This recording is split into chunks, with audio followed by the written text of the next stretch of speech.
Hey everyone, it's Pisces. So before I pick up where I left off in the text, I need to go over a couple of things.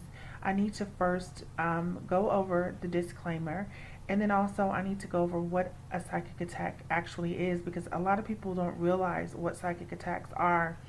Um, First of all, I do not condone or am I encouraging anyone to abuse anyone psychologically or emotionally. Um, I am not teaching psychological or emotional abuse.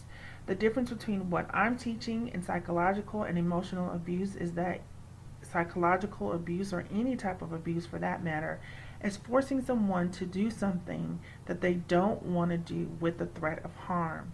Now, I'm not threatening anyone, I'm not forcing anyone to do anything. However, I am the goal is to influence a person's will to be in alignment with yours.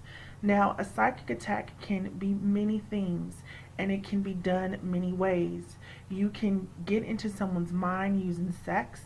You can, seduction is a form of psychic attack. Advertisements, entertainment, media, these are all forms of psychic attacks. And a psychic attack can be a good thing for some people. Again, the goal here is to influence people's wills to be in alignment with yours. So they have the option not to go along with you. You're not forcing them to do anything. And so I don't condone abuse of any kind, and I need to say that. Now, when it comes to psychic attacks, people usually think in terms of telepathy, okay? People who have been under psychic attacks, for one reason or another, believe that it's some person in a remote place somewhere that is inserting, thoughts into their minds, or deleting thoughts out of their minds. I'm not teaching that either right now. Nor would I ever teach that publicly. But they're thinking that someone is, inserting thoughts and deleting thoughts in their minds, and on some MK Ultra stuff.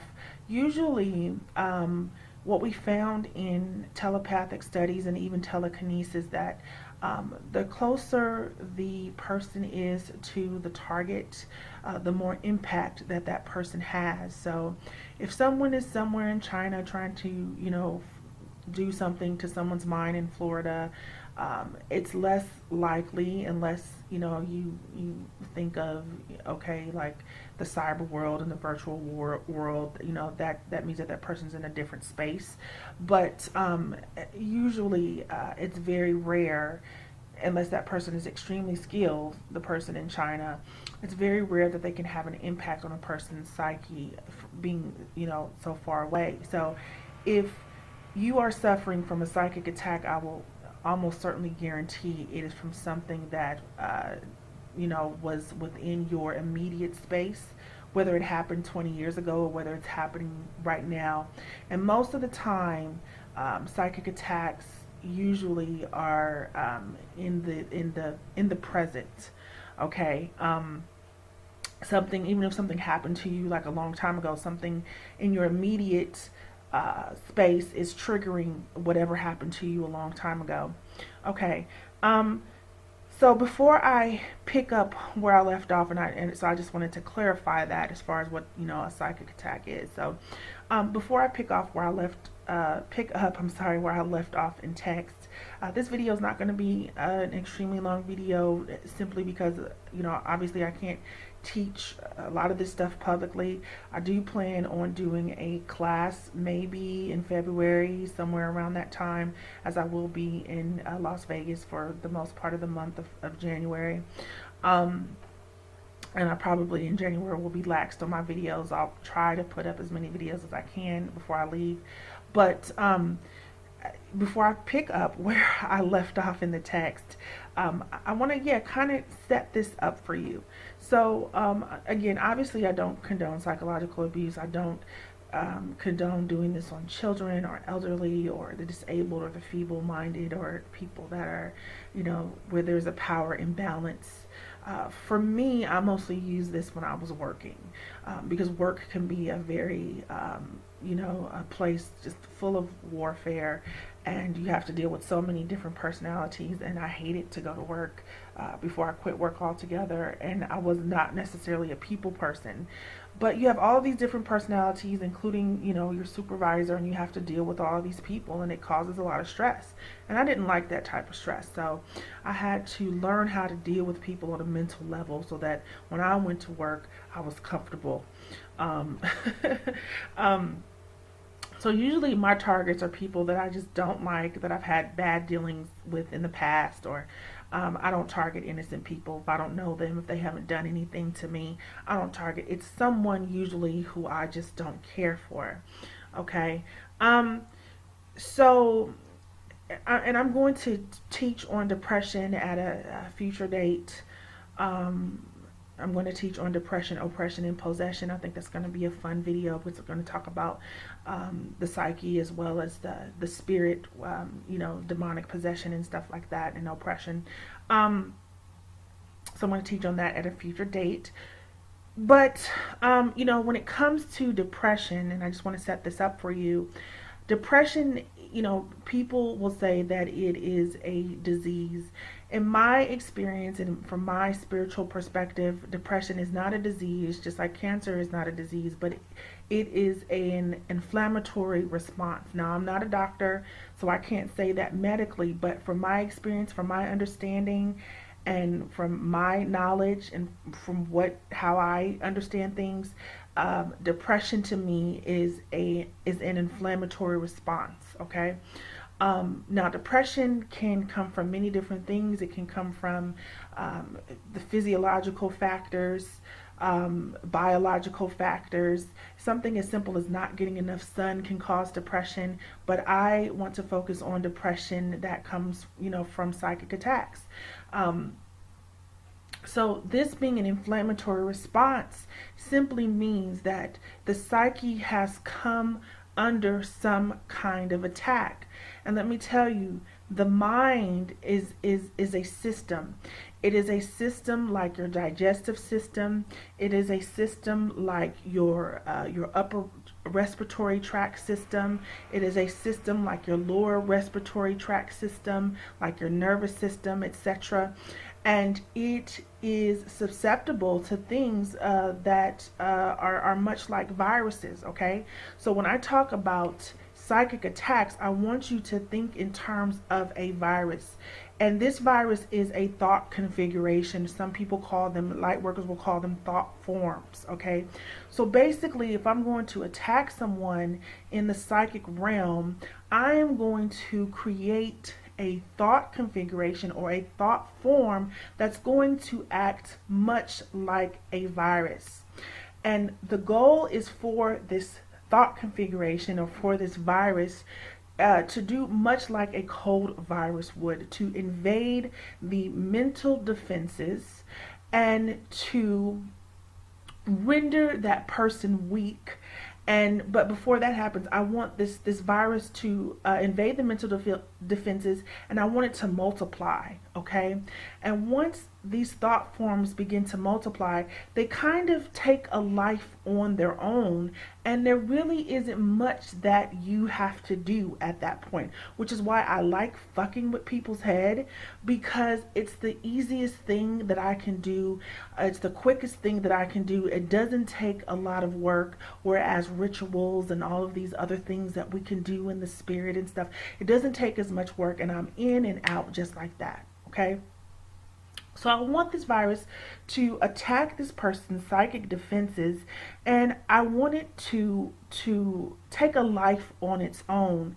So what's going to end up happening is that whatever thought form or whatever thought configuration that I am creating for this person, whether I'm trying to seduce this person, whether I'm trying to scare this person, whether I'm trying to control how this person sees me or perceives me, I'm going to create this thought form that is essentially going to attach to this person's mind, and it is going to distort their perceptions. Okay, so what does that mean? This means that we all see things and we all filter out things differently according to how our psyche works.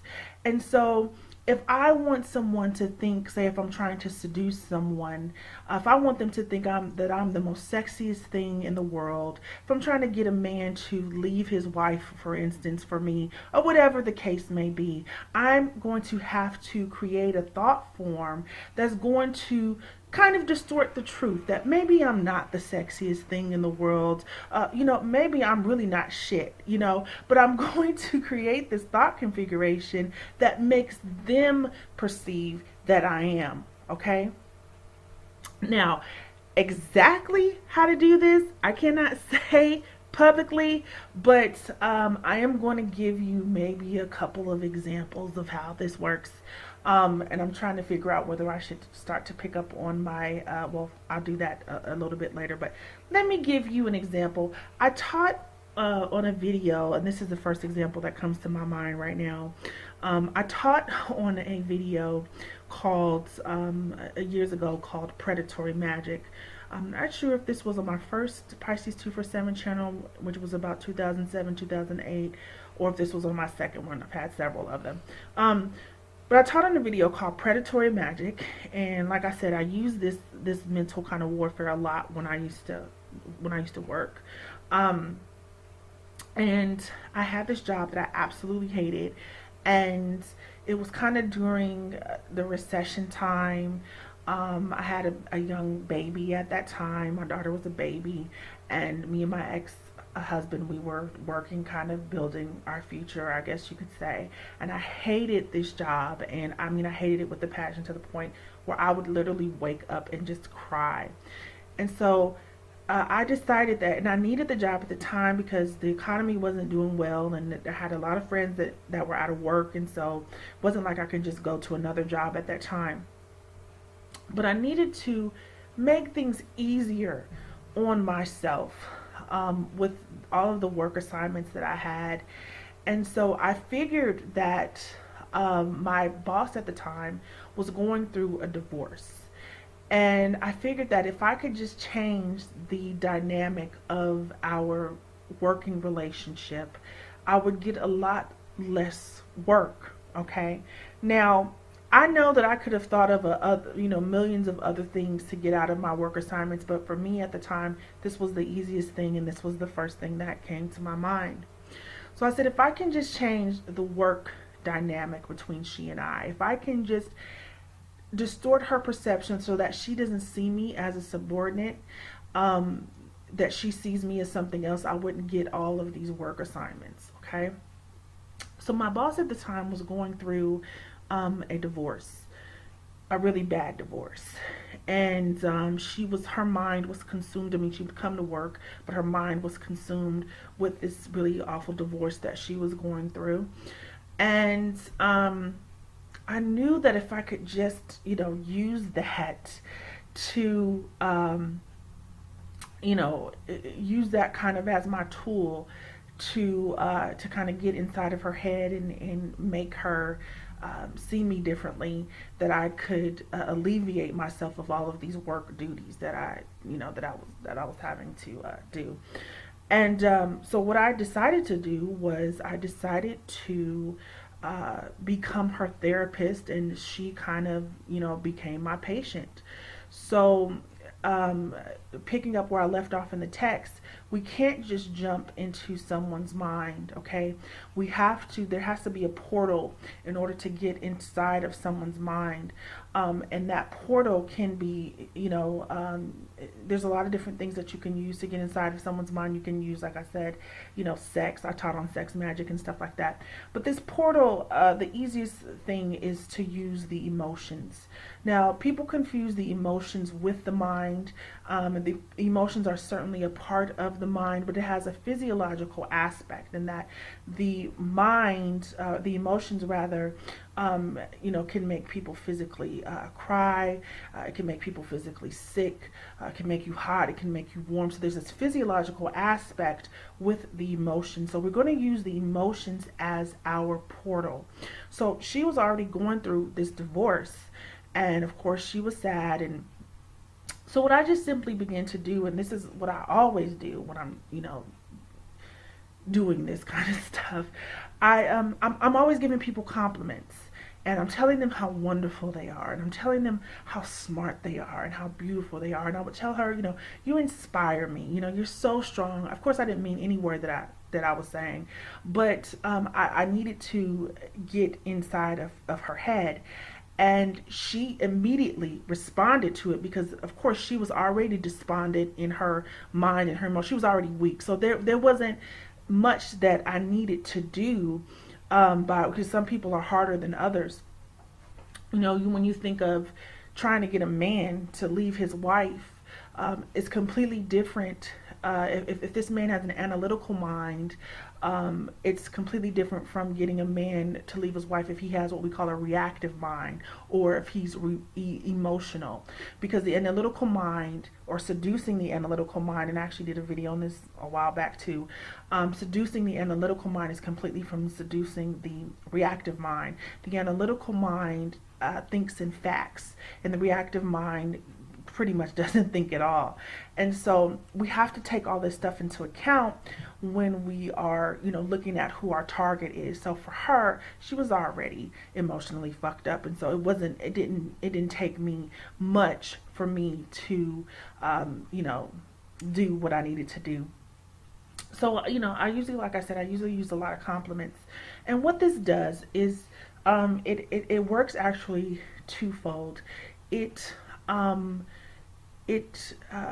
makes of course it makes the person feel good. It gives them an ego stroke, but it also makes me appear vulnerable, which is what I want when I am targeting someone. I don't want them to perceive me as a threat, because they're going to shut down. And so when you're giving people compliments, to give someone compliments is kind of viewed as like a sign of weakness, in a sense, because you're admiring someone. That means that someone has something that you don't, or if you had it, you wouldn't be admiring them for it. So it makes me appear vulnerable. So it actually works threefold. It strokes their ego, which is what you want. It makes you look vulnerable. It just puts you just a little bit beneath them, which is what you want. You don't want to appear as a threat. But it also disarms them. So you need, and I guess that goes with, making yourself appear vulnerable. It completely disarms them and it relaxes them. If you sit down with a therapist, if you've ever had a therapist, before your therapist gets into your therapy, there's a few exercises that your therapist will have you do to relax you, to disarm you before they start to, work their mojo, so to speak. So we want to use the emotions as a portal to first get inside. What is your goal? Am I trying to make this person sad? Am I trying to make them happy? Am I trying to make them feel aroused? Am I trying to make them feel, and I have the, emotional will? Am I trying to make, them feel, I don't know, I can't think of the emotions right now, but, wonderful, embarrassed, whatever, right? Whatever your goal is, just look at the will up there. Once this happens, and I'm kind of looking at my time here. Once I have, gotten into this person's head, my next goal is that I want to get this person addicted to me. Now I'm going to talk about this in a separate video, because there's kind of two parts to this. That at this point we're kind of playing with the spirit, okay?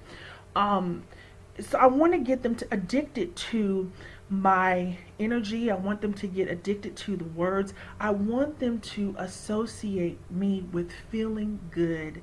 And I want them to associate me with feeling so good that, no one else can make them feel like Pisces feel.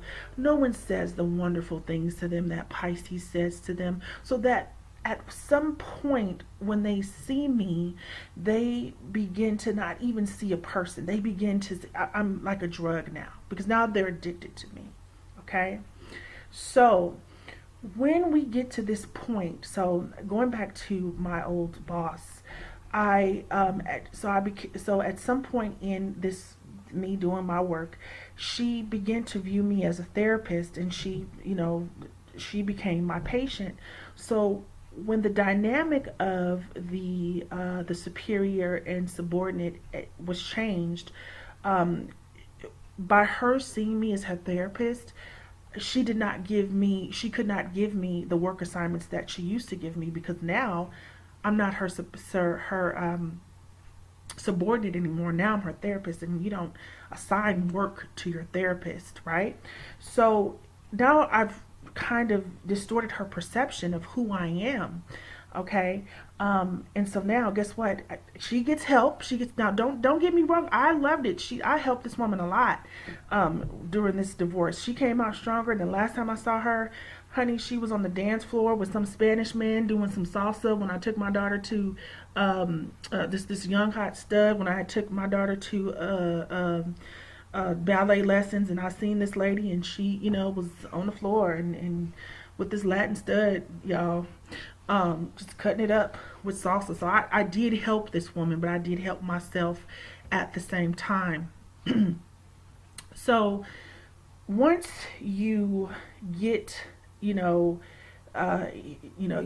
use the emotions as the portal to get into someone's mind, or someone's psyche rather, because this is spiritual. I want to keep it spiritual and less psychological. Once you've gotten into someone's psyche, and then you've gotten them addicted to you, at that point you begin to withdraw some of your energy. And what they're going to do is they're addicted, just like they're addicted to a drug.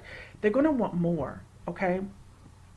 Now, but in order for you to give them more, now you have to make demands on them for whatever it is that you're wanting. You want more of this, right? I'm not going to force you to, but I'm just maybe not going to talk to you as much today. Maybe I won't answer your texts. Or maybe I won't tell you you look good, right? But at that point, they're so addicted, they need you. They need you. So they're going to do everything in their power. I had a girl offer me her car. She wanted to give me her car, using these methods. Y'all, I'm telling y'all, this is some motherfucking shit right here. And I'm telling you, come fuck with me, I can take you from 0 to 100. Like, seriously. Like, this is amazing how this shit works. And the reason why it works is because those of us that are on the darker side, are of a different consciousness than everybody else. And a lot of people are defenseless to this kind of stuff because of the way that they think. Now, there's some people that are harder nuts to crack, and there's some people that you just can't crack. And if you find that you just can't crack certain nuts, then you just go ahead and get you some new nuts, because why waste your time, right? Some people, just like you, maybe are a little bit more higher in the consciousness level, and maybe their spirits, they're protecting their spirits are protecting them just like yours are protecting you, and so people will shut down. And if you find that people shut down, then by all means go into a different nut. So again, I think I've talked way too much. I'm thinking of I had this coworker who loved sweets. She was like 300 pounds. And when I began to, and she was just like this bitch towards me. And at first she wasn't. First we were cool, and then she started to be this bitch. But she used to eat these sweets all the time. And then when we had this relationship, I swear, like, she was like the ugliest thing like you've ever seen. And she didn't have a boyfriend. She's never had a boyfriend. Men never looked at her. But when we were together, men would hit on her. Like my energy would literally bounce off of hers, and she got to the point where everywhere she went, she wanted me to go. But anyways, like I was saying, she used to like to eat these sweets. And when I brought in my mojo, she stopped eating so many sweets. She started to wear makeup, because now I was feeding her something that was nourishing towards her. But then when she got on my nerves, I withdrew. And I swear to God, one day I had come to work, and this girl had like little Debbie's, like from the table to the ceiling. Like, because now she's not getting what I was giving her. And she offered me her car. Like, my car had broke down, And I wasn't sure if I was gonna fix it because I had needed to buy a new car at the time, and I was like, I don't think I'm gonna fix this car. So I was kind of in limbo whether I should just like pay $2,000 to fix my car or whether I should just let it go. At the time, and she offered to give me her car, y'all. She did. So you guys, this is just some amazing stuff, and I can predict people's behavior by the way that I do things. I can, this is just some stuff. Now this, I'm just giving you the tip of the iceberg. I haven't even gotten deep off into this stuff, y'all. This is some deep, dark, heavy, high magic shit. And I think I've said enough. But if you have any questions, you can definitely, or comments, you can definitely leave them in the comments below. I do have because I don't know how this whole thing works with you, this new Google Plus, which I can't stand on YouTube, about inboxing, because people used to inbox me their requests and all this kind of stuff. I do have a email address if you want to get into contact with me, because I'm very hard to get into contact with, as those of you who've been following me know. But yeah, this is some deep, dark, heavy shit. But when you learn it, there's not much that you won't be able to get from people. There's not much that you won't be able to do. So anyways, it's been so much fun, you guys, and I'm looking forward to the next video. And yeah, for all my new subscribers or people that are new to my channel, welcome. And yeah, this has been real fun. Peace.